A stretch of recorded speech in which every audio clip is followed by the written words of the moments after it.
أشهد أن لا إله إلا الله وحده لا شريك له وأشهد أن محمدا عبده ورسوله أما بعد فأعوذ بالله من الشيطان الرجيم بسم الله الرحمن الرحيم الحمد لله رب العالمين الرحمن الرحيم مالك يوم الدين إياك نعبد وإياك نستعين اهدنا الصراط المستقيم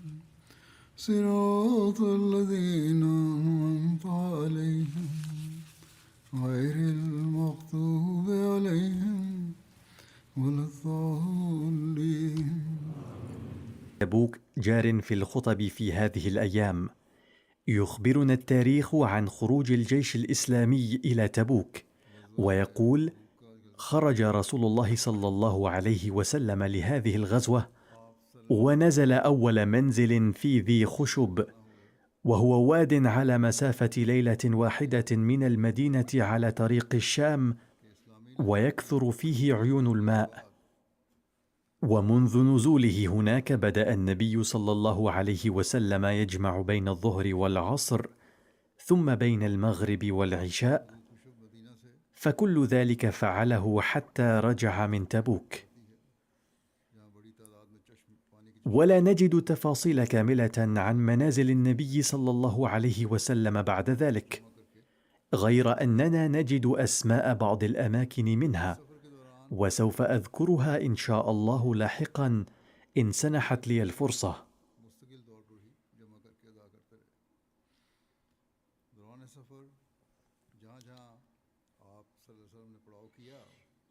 عن معاذ بن جبل رضي الله عنه أن النبي صلى الله عليه وسلم كان في غزوة تبوك، فمالت الشمس فجمع الظهر والعصر، وكان صلى الله عليه وسلم إذا سار قبل أن تميل الشمس أخر الظهر ونزل عند العصر وصلاهما جمعا، وكان يفعل مثله فيما يتعلق بصلاة المغرب، فإن غابت الشمس قبل مسيره صلى المغرب والعشاء جمعا، وإن سار قبل مغيب الشمس أخر المغرب وصلاها عند العشاء جمعا.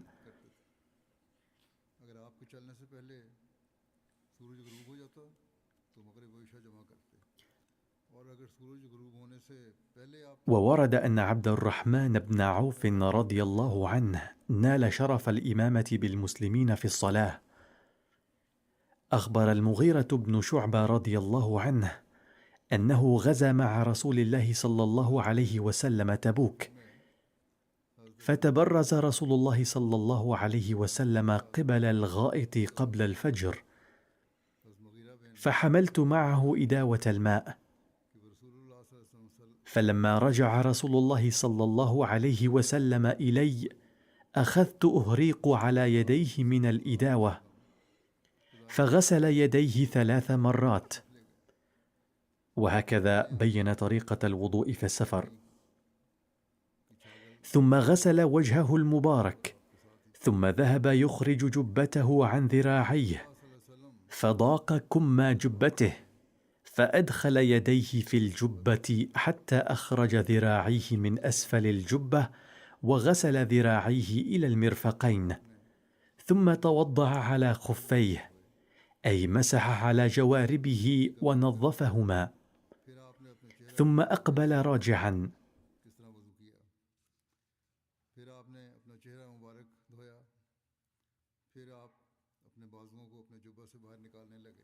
قال المغيرة: فأقبلت معه حتى نجد الناس قد قدموا عبد الرحمن بن عوف فصلى لهم، فأدرك رسول الله صلى الله عليه وسلم إحدى الركعتين، فصلى مع الناس الركعة الآخرة،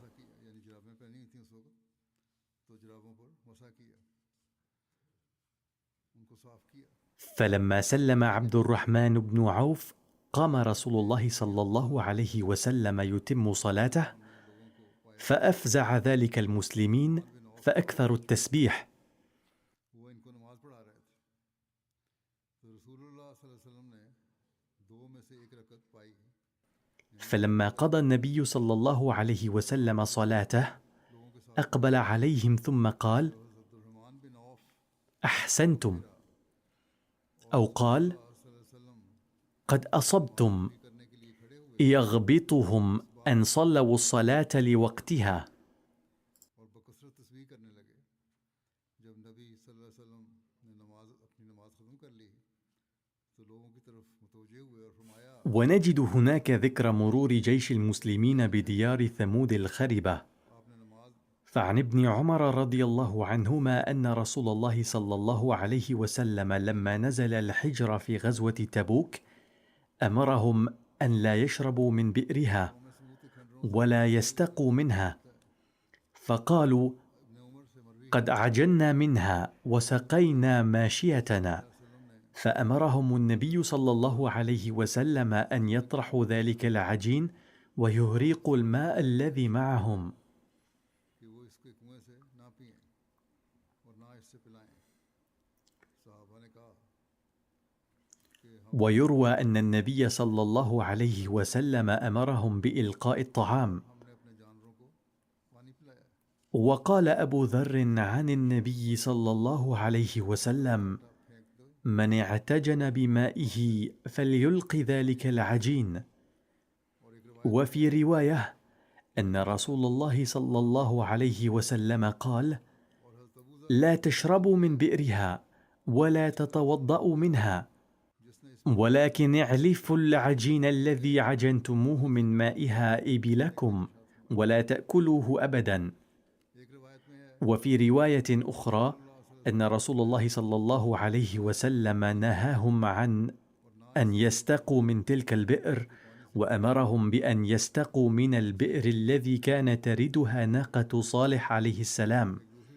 ويرى ابن حجر الأسقلاني شارح البخاري أن النبي صلى الله عليه وسلم علم ببئر ناقة صالح عليه السلام بواسطة الوحي.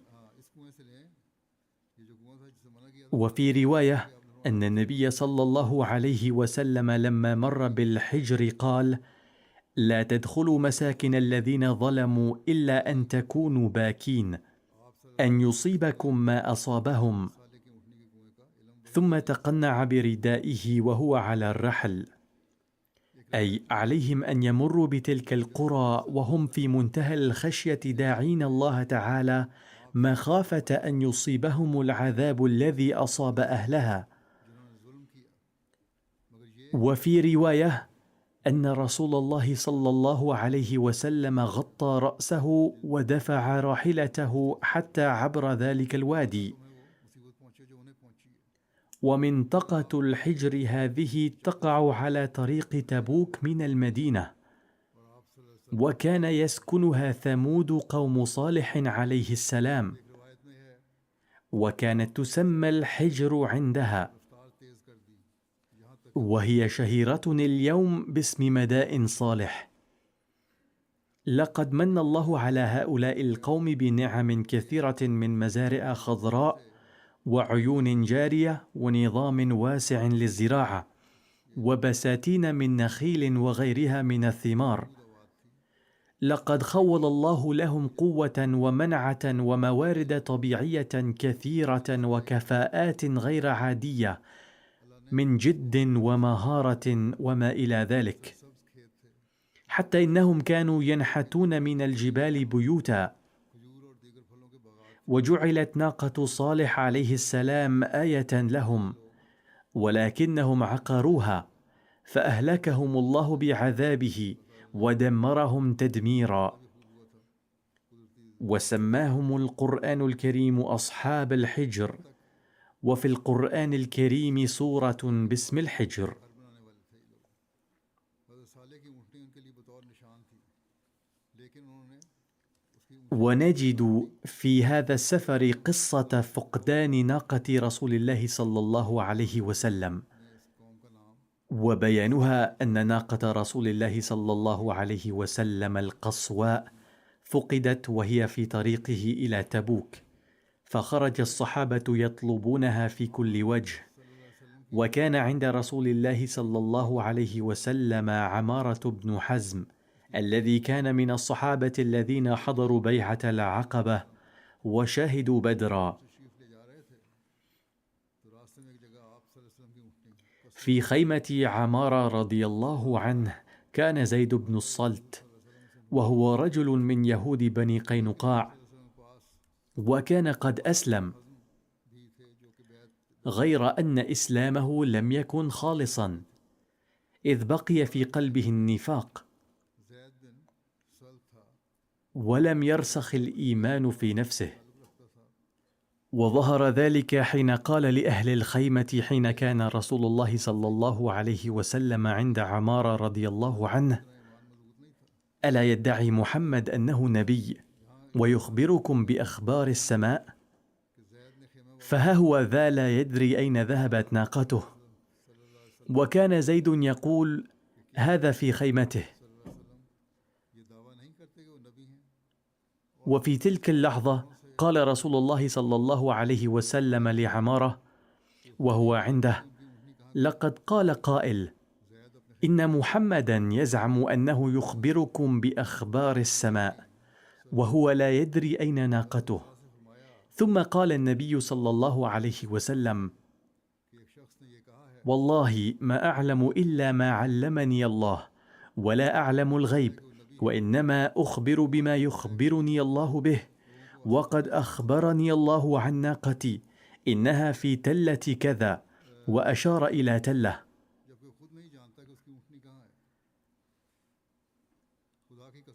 لقد أظهر الله تعالى غيرة لنبيه فورا بعد قول هذا المنافق، فأخبر نبيه كشفا أو وحيا أن الناقة في موضع كذا، وأن زمامها قد تعلق بشجرة.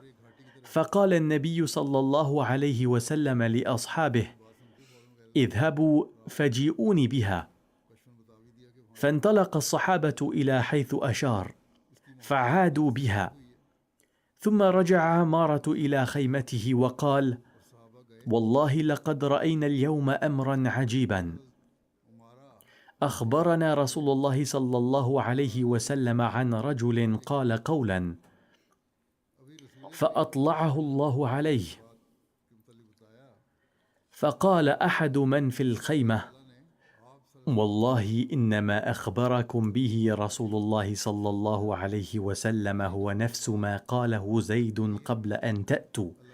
فعندئذ قبض عمارة على عنق زيد وقال لأصحابه: يا عباد الله، لقد كان في خيمتي حية، وكنت غافلا حتى اليوم عن إخراجه من خيمتي. ثم التفت إلى زيد وقال له: لا صلة لي بك بعد اليوم. قال البعض: تاب زيد فيما بعد. وقال آخرون: بل بقي على شره ومات على ذلك.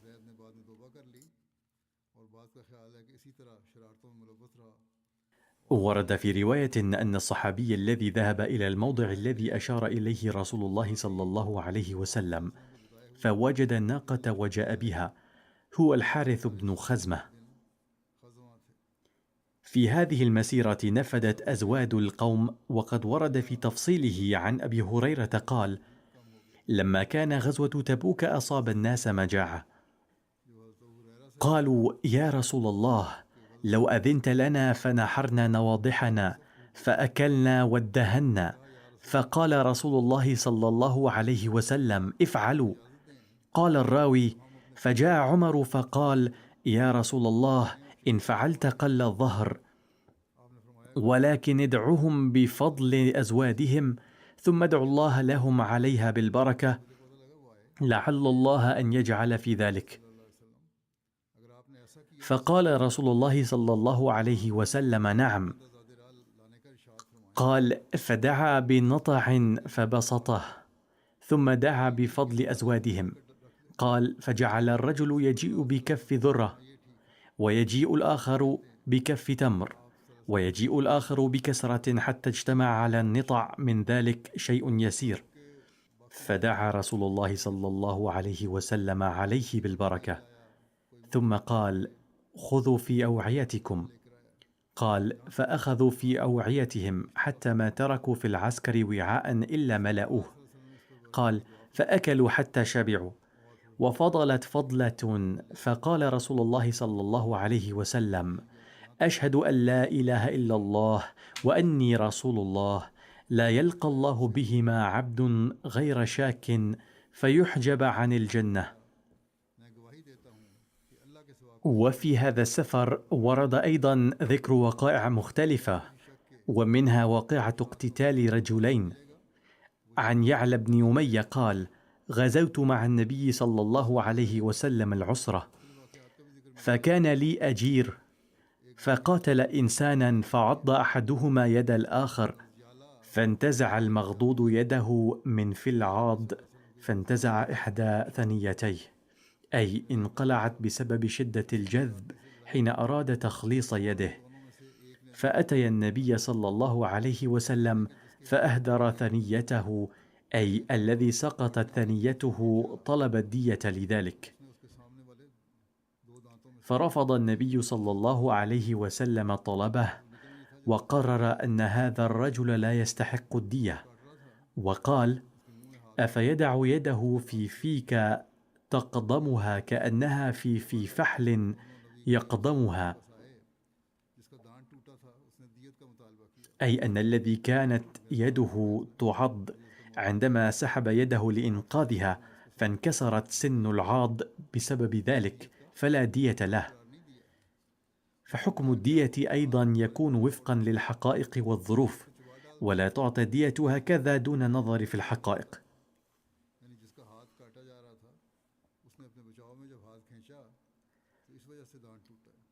كذلك هناك واقعات أخرى وقعت في هذا السفر، منها مثلا قال أبو حميد الساعدي: غزونا مع النبي صلى الله عليه وسلم غزوة تبوك، فلما جاء النبي صلى الله عليه وسلم وادي القرى وجد هناك بستان نخيل، فقال النبي صلى الله عليه وسلم لأصحابه: اخرصوا كم سيكون التمر، فخرص الجميع، وخرص رسول الله صلى الله عليه وسلم 10 أوسق، أي حوالي 1800 كيلو من التمر سيجنى منه. وكانت صاحبة البستان امرأة واقفة هناك، فقال لها: أحصي ما يخرج منها. قال الراوي: عند العودة من تبوك لما أتينا وادي القرى سألنا المرأة: كم جاء حديقتك؟ قالت: 10 أوسق خرص رسول الله صلى الله عليه وسلم. كذلك يقول الراوي: لما أتينا تبوك قال النبي صلى الله عليه وسلم: أما إنها ستهب الليلة ريح شديدة فلا يقومن أحد، ومن كان معه بعير فليعقله، وإن احتاج أحد للخروج فلا يذهب وحده بل يذهب 2 معا. يبدو أن النبي صلى الله عليه وسلم أدرك عاصفة الرياح، أو من المحتمل أن الله تعالى أخبره. يروي الصحابة أننا امتثلنا للأمر وعقلنا إبيلنا، ثم هبت تلك الليلة ريح شديدة، فقام رجل فألقته بجبل طيء. وفي رواية أخرى أن رجلين من بني ساعدة لم يمتثلا لهذا التوجيه، أحدهما خرج وحده لقضاء الحاجة، والآخر خرج وحده للبحث عن بعيره، فالذي ذهب لقضاء الحاجة أصيب بمرض الخناق، وهو مرض في الحلق، ومن خرج بحثا عن الجمل حملته الريح العاصفة وألقت به بين جبلي طيء. فلما بلغ ذلك النبي صلى الله عليه وسلم قال: ألم أنهكم عن الخروج بغير رفيق؟ والذي أصيب بالمرض دعا له النبي صلى الله عليه وسلم فشفي. أما الذي سقط في جبال طي فقد أحضره أحد قبيلة طي أنفسهم إلى المدينة إلى النبي صلى الله عليه وسلم لاحقا. وفي رواية أخرى أنه لما أصبح الناس بعد العاصفة لم يكن عندهم ماء، فشكوا ذلك إلى رسول الله صلى الله عليه وسلم، فدعا فأرسل الله سحابة فأمطرت عليهم مطرا غزيرا حتى ملأوا قربهم وسدوا حاجتهم. كذلك ذكر حادث آخر لنزول المطر بصورة إعجازية نتيجة دعاء رسول الله صلى الله عليه وسلم في أثناء غزوة تبوك كما يلي: يروي ابن عباس رضي الله عنهما أنه قيل لعمر بن الخطاب: حدثنا عن غزوة تبوك، فقال: خرجنا إلى تبوك في حر شديد، فنزلنا منزلا فأصابنا عطش شديد حتى ظننا أن رقابنا ستنقطع، حتى صار الرجل يذهب يطلب الماء فلا يرجع، فنظن أنه قد هلك. وكان الرجل ينحر بعيره فيعصر ما في معدته من الماء فيشرب، ويحفظ ما بقي منه في بطنه. أظن أن المراد هنا هو الوعاء، فكان يحتفظ به في الوعاء. فقال أبو بكر الصديق: يا رسول الله، إن الله قد جعل الخير في دعائك، فادع لنا. فقال النبي صلى الله عليه وسلم: أتحبون أن أدعو؟ قلنا: نعم. فرفع النبي صلى الله عليه وسلم يديه فلم يرجعهما حتى أظلت السحابة وبدأ المطر بالنزول، فملأ الناس كل ما معهم من الأوعية، ثم ذهبنا نفحص نزول المطر في بقية الأماكن فوجدنا أنه لم يجاوز الجيش. كذلك ذكرت زيادة الماء على سبيل المعجزة في عين تبوك أيضا.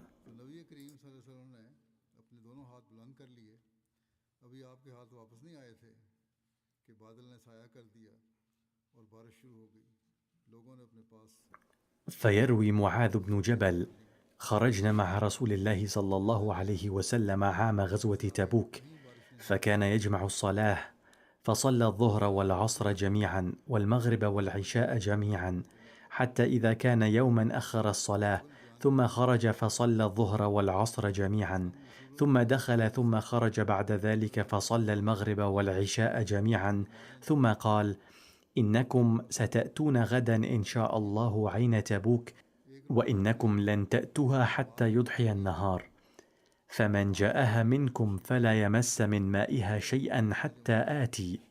فجئناها وقد سبقنا إليها رجلان والعين مثل الشراك تبض بشيء من ماء. قال: فسألهما رسول الله صلى الله عليه وسلم: هل مسستما من مائها شيئا؟ قالا: نعم.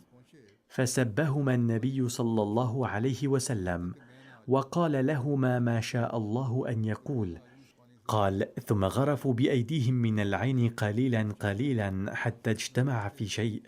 قال: وغسل رسول الله صلى الله عليه وسلم فيه يديه ووجهه، ثم أعاده فيها، فجرت العين بماء حتى استقى الناس، ثم قال: يوشك يا معاذ إن طالت بك حياة أن ترى ما هاهنا قد ملئ جنانا. قال محمد بن عبد الباقي الزرقاني في شرح هذا الحديث: إنه كان نبأ الغيب وقد تحقق. وفي ذكر النبي صلى الله عليه وسلم معاذ بن جبل بوجه خاص، كان أيضا نبأ من الغيب، لأن الله تعالى قدر أن جاء معاذ بن جبل إلى هذه المنطقة، أي إلى الشام، ومات هنالك. يبدو أن النبي صلى الله عليه وسلم قد علم بالوحي أن معاذ بن جبل سيشهد هذا المكان، وأن ذلك الوادي سيملأ بالأشجار والبساتين.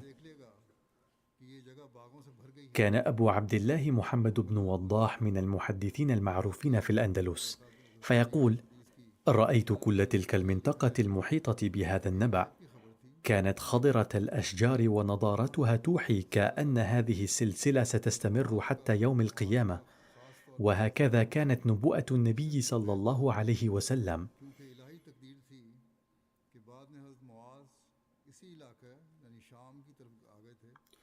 ووردت في أطلس السيرة النبوية تفاصيل إضافية عن نبع تبوك المذكور آنفا على النحو التالي: قال أحدهم عن الشيخ صالح رئيس الهيئة الشرعية في تبوك إن هذا النبع ظل يتدفق باستمرار لمدة 1400 سنة تقريبا حتى قبل عامين، وبعد ذلك عندما حفرت آبار أنبوبية في المناطق المنخفضة انتقلت مياه هذا النبع إلى تلك الآبار، وبعد أن توزعت المياه على حوالي 25 بئرا أنبوبية جف هذا النبع الآن. يقول: ثم أخذنا الشيخ صالح إلى بئر أنبوبية آخر أيضا، حيث رأينا أنبوبا مثبتا بقطر 4 بوصات والماء يتدفق منه بقوة هائلة دون أي آلة، وقد أخبرنا أن الحال نفسه تقريبا ينطبق على الآبار الأنبوبية الأخرى.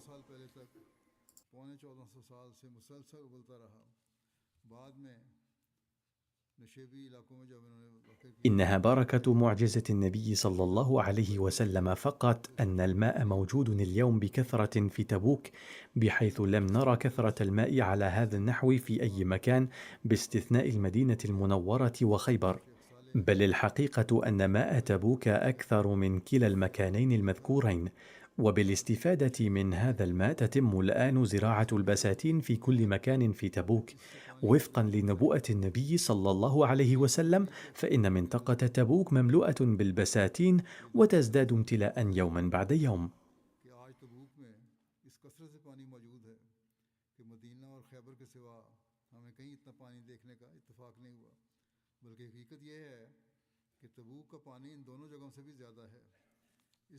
لقد ورد عن مسؤولية الحرس في غزوة تبوك أن رسول الله صلى الله عليه وسلم استعمل على حرسه بتبوك عباد بن بشر، فكان يطوف على أصحابه في العسكر، فغدا على رسول الله صلى الله عليه وسلم يوما فقال: يا رسول الله، ما زلنا نسمع صوت تكبير من ورائنا حتى أصبحنا، فوليت أحدنا يطوف على الحرس. قال رسول الله صلى الله عليه وسلم: ما فعلت؟ ولكن عسى أن يكون بعض المسلمين على خيل تدب.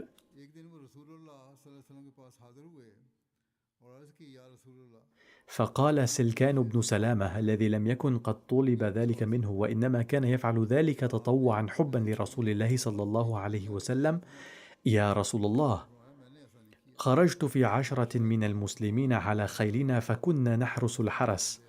فقال رسول الله صلى الله عليه وسلم داعيا له: رحم الله حرس الحرس في سبيل الله، فلكم قيراط من الأجر على كل من حرستم من الناس جميعا أو دابة، وقيراط واحد يساوي غرامين تقريبا من ذهب وغيره.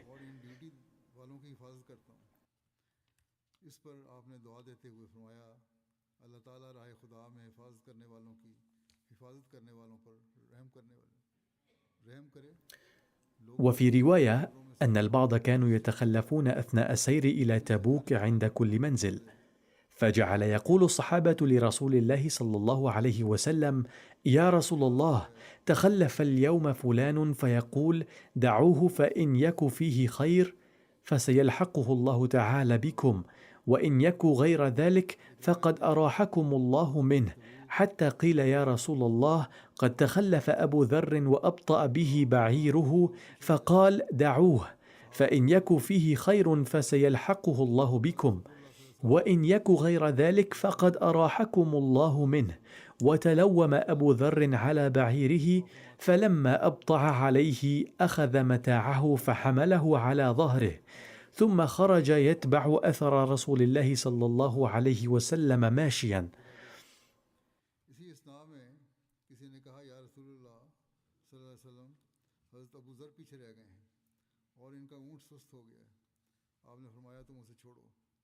अगर इसमें कुछ भलाई होगी तो खुदा उसे तुमसे मिला देगा, और अगर इसमें इसके सिवा कोई बात हुई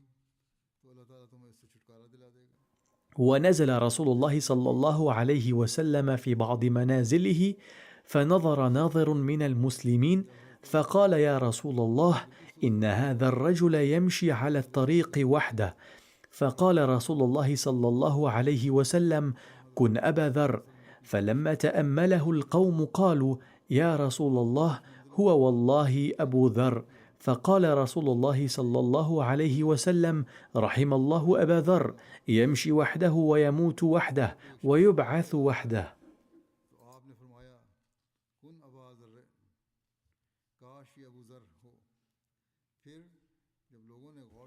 إنما قال النبي صلى الله عليه وسلم عن أبي ذر رضي الله عنه إنه يموت وحده قد تحقق حرفيا في عهد سيدنا عثمان رضي الله عنه، حيث كان قد أقام مع أهله في الربذة خارج المدينة، وهي موضع على مسافة 3 أيام من المدينة، وكان معه زوجته وأولاده وعبد له، ولم تكن هناك قرية. فلما قرب أجله قلقت امرأته لأنها وحدها معه ولم يكن عندها ما تكفنه به، فبدأت تبكي، وقال لها أبو ذر: لا تبكي، فقد سمعت النبي صلى الله عليه وسلم يقول: إن أحدكم سيموت في قفر وتصلي عليه الجنازة جماعة من المؤمنين. وقال لها أيضا: إن الذين كانوا عنده حينئذ قد ماتوا كلهم، ولم يمت أحدهم وحده في قفر، وإنما أنا الوحيد ذلك الرجل، فلا تقلقي، فحين أموت ضعي جثماني بعد الغسل على الطريق إلى المدينة. ففعلت. وبعد قليل مر من هناك سيدنا عبد الله بن مسعود مع أصحابه، وكان قد أتى من العراق متوجها للعمرة، فلما علم أن هذه الجثة لأبي ذر دمعت عيناه وقال باكيا: صدق رسول الله صلى الله عليه وسلم، إن أبا ذر يمشي وحده ويموت وحده. ثم صلى عليه مع أصحابه ودفنه هناك، ثم قص على أصحابها قصة أبي ذر رضي الله عنه في غزوة تبوك، وأخبرهم كيف تحقق ما قال النبي صلى الله عليه وسلم حرفيا.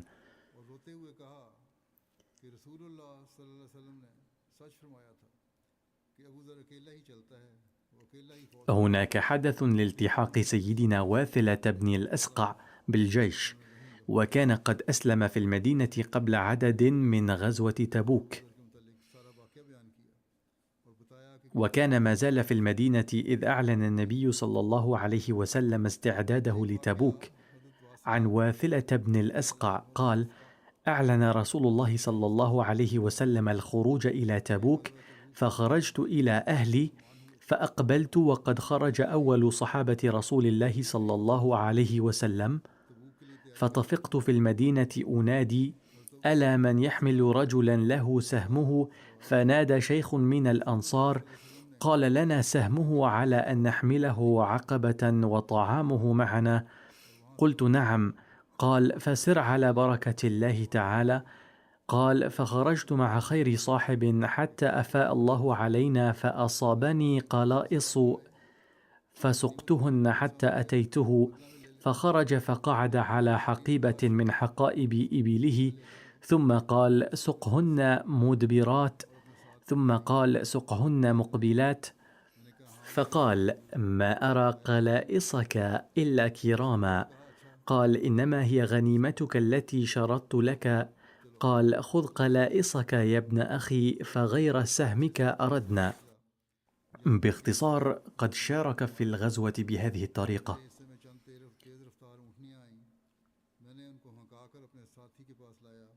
كان سيدنا أبو خيثمة أيضا من الذين تخلفوا عن قافلة رسول الله صلى الله عليه وسلم، ويبدو أنه في تلك الأيام لم يكن في المدينة، ورجع بعد أن سار رسول الله صلى الله عليه وسلم أياما إلى أهله في يوم حار، فوجد امرأتين له في عريشين لهما في حائطه، قد رشت كل واحدة منهما عريشها، وبردت له فيه ماء وهيأت له فيه طعاما.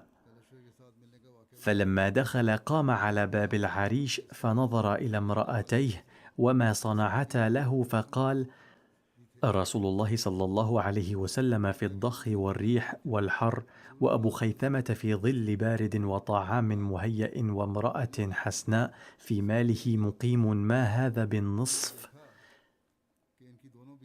ثم قال: والله لا أدخل عريش واحدة منكما حتى ألحق برسول الله، فهيئا لي زادا، ففعلتا.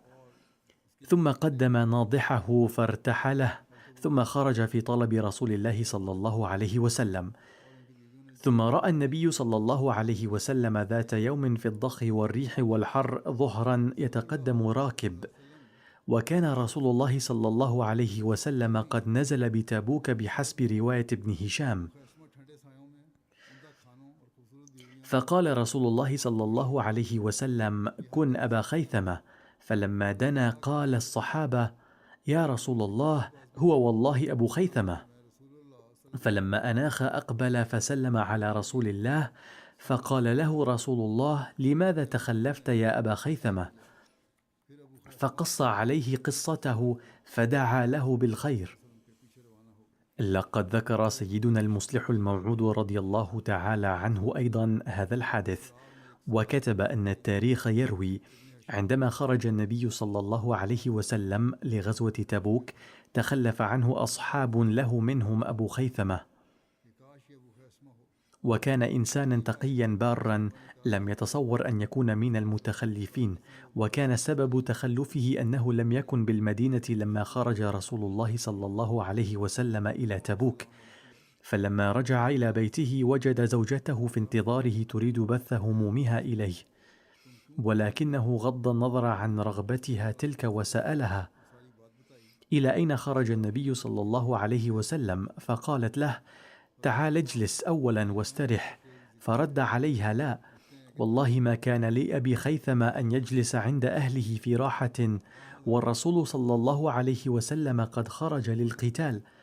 فجهز فرسه على الفور وركض إلى الجهة التي خرج إليها رسول الله صلى الله عليه وسلم.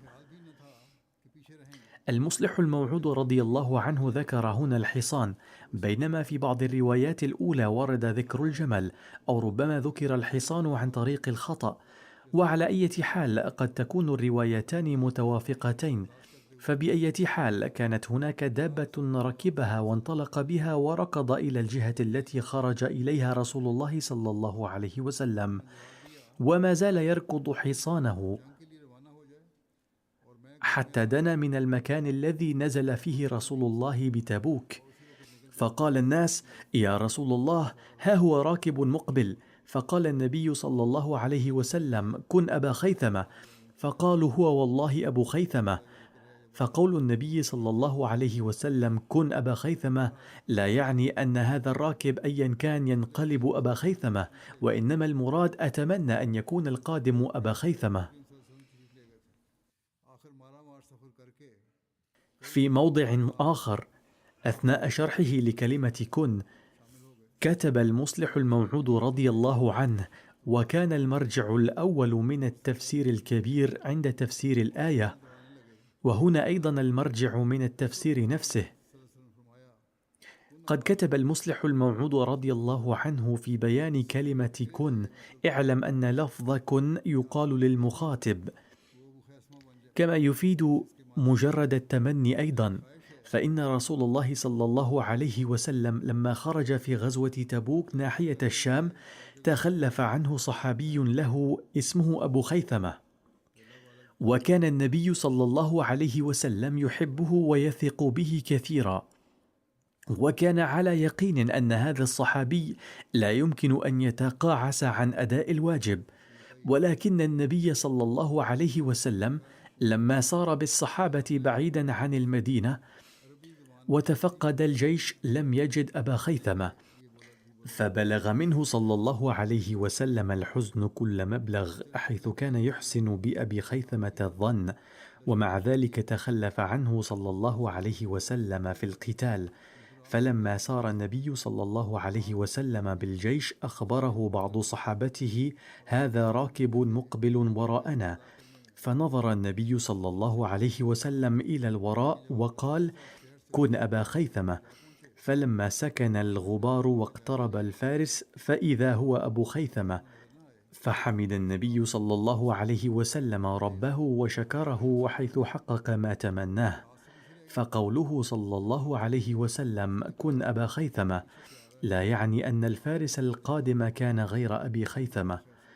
ولما قال النبي صلى الله عليه وسلم هذا الكلام صار أبا خيثمة، وإنما يعني أن النبي صلى الله عليه وسلم تمنى يا ليت هذا الفارس هو أبو خيثمة. فمن الأساليب العربية استخدام كن تعبيرا عن أمنية وإرادة أيضا. فالآية التي فسرها لم أقرأ تفسيرها بعد، ولكن على أي حال فقد أوضح معنى كلمة كن، والباقي إن شاء الله سأذكره لاحقا.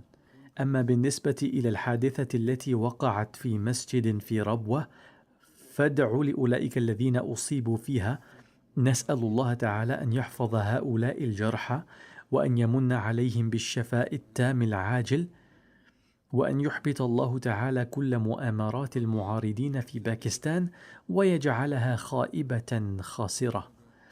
في ربوة أيضا تعقد اليوم جلسة للمعارضين باسم ختم النبوة، وربما يكون مشايخهم قد قالوا فيها ما شاءوا من كلمات قذرة وخبيثة، وربما تكون جلستهم هذه قد انتهت الآن. نسأل الله تعالى أن يحمينا من شرورهم. وكذلك دعوا للأحمديين في بنغلاديش.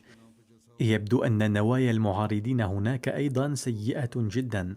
نسأل الله تعالى أن يحفظ كل أحمدي هناك أيضا، وادعوا كذلك للفلسطينيين بأن يرحمهم الله تعالى وينجيهم من الظالمين. أما ما يقال عن وقف إطلاق النار فليس إلا اسما بلا حقيقة.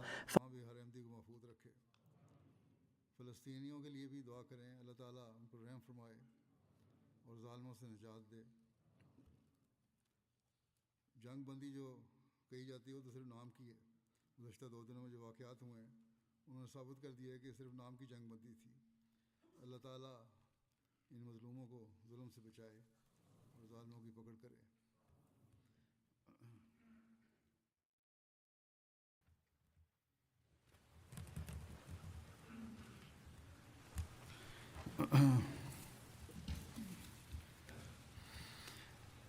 الحمد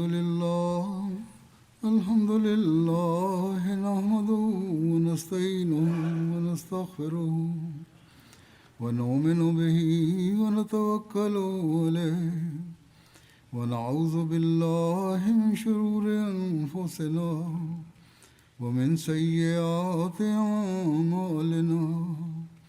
من يهده الله فلا مضل له ومن يضلل فلا هادي له. ونشهد أن لا إله إلا الله ونشهد أن محمدا عبده ورسوله. عباد الله رحمكم الله، إن الله يأمر بالعدل والإحسان وإيتاء ذي القربى وينهى عن الفحشاء والمنكر والبغي يعظكم لعلكم تذكرون. اذكروا الله يذكركم وادعوه يستجب لكم ولذكر الله أكبر.